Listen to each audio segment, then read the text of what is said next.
Radio சிட்டியின் பக்தி studio. இன்னைக்கு நம்ம மகாபாரதத்துல இருந்து சில விஷயங்கள் தான் பேச போறோம். பஞ்ச பாண்டவர்கள்ல பீமனுக்கும் இடும்பிக்கும் பிறந்தவன் தான் கடோத்கஜன். கடோத்கஜனுக்கும் கம்கன்கடவிற்கும் பிறந்தவன் தான் பார்பாரிகா. மகனுக்கு தாயே பயிற்சி கொடுத்து சிறந்த வீரனாக தயார் பண்ணியிருக்கா. சிவபெருமான் பார்பாரிகாவிற்கு 3 அம்புகளை பரிசா கொடுத்திருந்தாராம். முதல் அம்பு தான் அழிக்க நினைக்கக்கூடிய இலக்குகளை குறியிட்டு அது போய் விடுமா. 2வது அம்பு அப்படிங்கிறது தான் காப்பாற்ற நினைக்கும் இலக்கை குறியிட்டு ஒருக்கி காப்பாற்றி விடுமா. 3வது அம்பு அழிக்க குறியிட்ட இலக்குகளை எல்லாம் அழிச்சிடுமா. 3 அம்புகளும் தத்தம் பணிகளை செஞ்சுட்டு திரும்பி வந்துரும். இது தவிர அக்னி பகவான் உலகையும் வெல்லக்கூடிய வில் ஒன்னையும் பார்பாரிகாவுக்கு பரிசா கொடுத்திருந்தாராம். இதன் காரணமாக பார்பாரிகா ரொம்ப பலம் பொருந்தியவனாக விளங்கியிருக்கான். பாண்டவர்களுக்கும் கௌரவர்களுக்கும் இடையே யுத்தம் துவங்க இருந்ததை தெரிஞ்சுக்கிட்ட பார்பாரிகா போரை காண ரொம்ப ஆவலா இருந்தானாம்.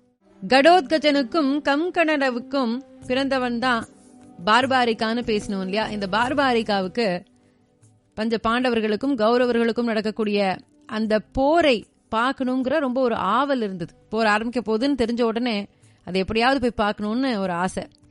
தாயிடம் ஆசி பெற்று தன்னுடைய நீல குதிரை மேலே ஏறி புறப்படுறதுக்கு முன்னாடி போர்ல பலவீனமாக இருக்கிறவங்க பக்கம் சேர்ந்து அவங்கள வெற்றி பெற செய்வேன்னு தாய்கிட்ட சூளுரைக்கிறான். பார்பாரிகாவினுடைய திறமை அறிந்திருந்த கண்ணன் அவனை நேர்ல காண விரும்பி ஒரு வயதான வேடம் தரித்து அவனை பார்க்கறதுக்காக போறாராம். வழியிலேயே அவனை பார்த்து தடுத்து நிறுத்துறார். ஒரு வயோதிகர் தன்னை நிறுத்துறதை பார்த்து பார்பாரிகாவும் குதிரையை விட்டு இறங்கினானாம்.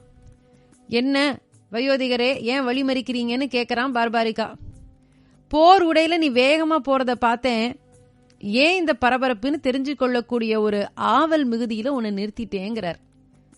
பாண்டவர்களுக்கும் கௌரவர்களுக்கும் குருக்ஷேத்திரத்துல போர் நடக்கிறது இல்லையா, அதுல போய் கலந்துக்கிறதுக்காக போறேன் பார்பாரிகா.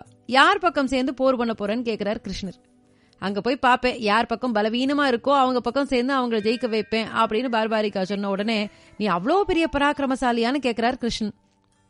நீங்க வேணும்னா என்னுடைய பராக்கிரமத்தை சோதிச்சு பாருங்களேன் அப்படின்னு பார்பாரிகா கேட்கறான். இதோ இந்த அரச மரத்துல இருக்கக்கூடிய இலைகளை ஒரே அம்பால உன்னால கோர்க்க முடிந்தால் உன்னை பராக்கிரமசாலின்னு நான் ஒப்புத்துக்கிறேன் கிருஷ்ணர். அவர் எவ்வளவு பெரிய கில்லாடி. அப்போ கிருஷ்ணர் பார்பரனை தடுத்து கேட்கிறார், எங்க போற பார்பாரிகா அப்படின்னு சொல்லிட்டு. இந்த மாதிரி நான் குருஷேத்திர போர் நடக்க போறது இல்லையா, அங்க போய் பார்க்க போறேன். சரி, யாருக்கு நீ சப்போர்ட் பண்ண போற அப்படின்னா, யாரு ரொம்ப வீக்கா இருக்காங்களோ அவங்களுக்கு நான் சப்போர்ட் பண்ண போறேன். அப்ப நீ அவ்வளோ பெரிய பலசாலியா அப்படின்னா என் பலத்தை வேணா நீ சோதிச்சு பாக்குறியா அப்படின்னு கேட்ட உடனே கிருஷ்ணர் ரொம்ப ரொம்ப புத்திசாலி இல்லையா, அவர் எவ்வளவு பெரிய ஒரு பகவான் ஆச்சே. அவர் என்ன சொல்றாரு அப்படின்னா, சரி நான் ஒரு விஷயம் உன்கிட்ட கேட்கிறேன், அதை நீ செஞ்சுட்டா நீ பெரிய பராக்கிரமசாலின்னு ஒத்துக்கிறேன்.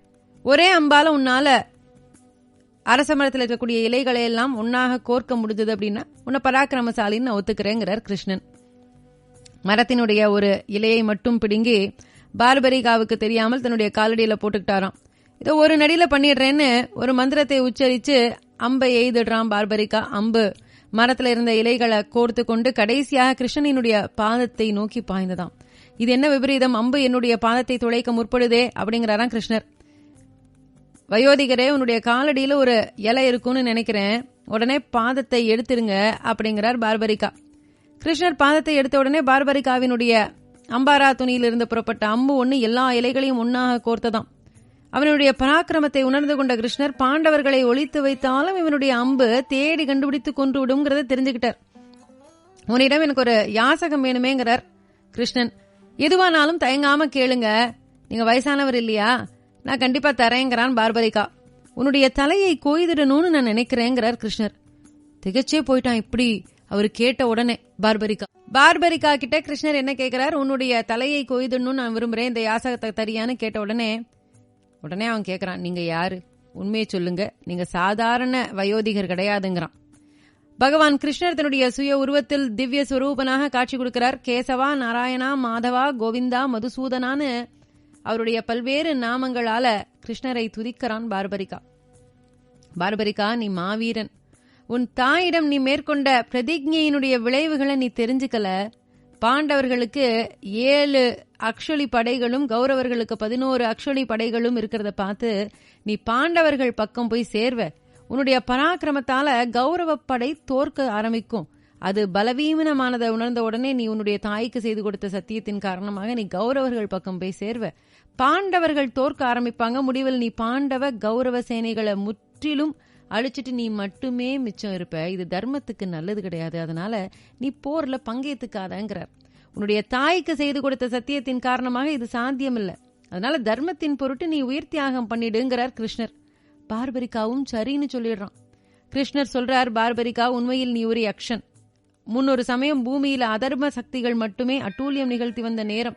பிரம்மாதி தேவர்கள் எல்லாம் என்ன பணித்து தங்களை காப்பாற்ற சொல்லி கேட்டாங்க. நானும் தர்மத்தை காக்க அவதாரம் எடுக்கிறதாக சொன்னேன். அதற்கு அங்கிருந்த நீ, அதற்கு நான் தேவையில்லைன்னு நீ ஒருத்தனே போதும்னு சொன்ன. இதை கேட்ட பிரம்மதேவன் கோபப்பட்டு, நீ பூமியில் மகத்தான சக்திகளுடன் பிறப்பாயினும் அதர்ம சக்திகளை ஒழிக்க முற்படும் போது நீயே என்னால் கொல்லப்பட்டு முதல் பலி ஆயிடுவாயினும் உன்னை சபித்தாரு. அதன் காரணமாகவே இன்னைக்கு உனக்கு இந்த நிலை ஏற்பட்டிருக்கு. அது மட்டும் இல்லாம போர் துவங்கிறதுக்கு முன்னாடி ஒரு மாவீரனை களபலி கொடுக்கணும் அப்படிங்கிற ஒரு ஐதீகம் உண்டு. உன்னை மிஞ்சிய மாவீரன் இந்த தரணியில் கிடையாதுங்கிறார் கிருஷ்ணர். கிருஷ்ணரினுடைய சக்கராயுதம் பார்பரிகாவினுடைய தலையை கொய்ததாம். பார்பரிகாவினுடைய தலையை கொய்துடுறார் கிருஷ்ண பகவான் தன்னுடைய சக்கராயுதத்தால. பரந்தாமனினுடைய பரமபதம் கிடைச்சிட்டதுக்கு அப்புறமாக வேற என்ன வேணும்னு திருப்தி அடைந்த பார்பரிகா, கிருஷ்ணா, நான் போரினை காண மட்டும் ரொம்ப ஆவலா இருக்கிறேங்கிறார். பார்பரிகாவினுடைய தலைய போர் பூமியில பார்த்து நின்ற ஒரு குன்றின் மேல கொண்டு வைக்கிறார் கிருஷ்ணர். போர் நடந்து முடிஞ்ச உடனே பாண்டவர்களுக்குள்ள ஒரு வாக்குவாதம். தங்கள்ல யாரு பராக்கிரமத்தால போர்ல ஜெயிச்சோம் அப்படிங்கிறது தான் அது. கிருஷ்ணர் கிட்ட கிருஷ்ணா, எங்கள்ல யாரு பராக்கிரமத்தால இந்த போர்ல வென்றோம்னு சொல்லுங்கிறார். எனக்கு எப்படி தெரியும்? நான் அர்ஜுனனுடைய ரதத்தை ஓட்டிக்கிட்டு அவன் சொன்னபடியெல்லாம் போயிட்டு இருந்தேன். போதாக்குறைக்கு எதிரிகளினுடைய அம்புகளை வேற என்னுடைய உடம்ப துளைக்கும் போது அந்த வலியில வேற அவஸ்தப்பட்டு இருந்தேன்.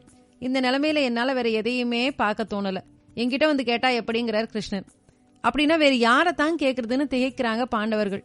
ஒரு ஆள் முழு போரையும் பார்த்துட்டு இருக்கான், அவனை வேணும்னா கேட்கலாங்கிறாராம் கிருஷ்ணர்.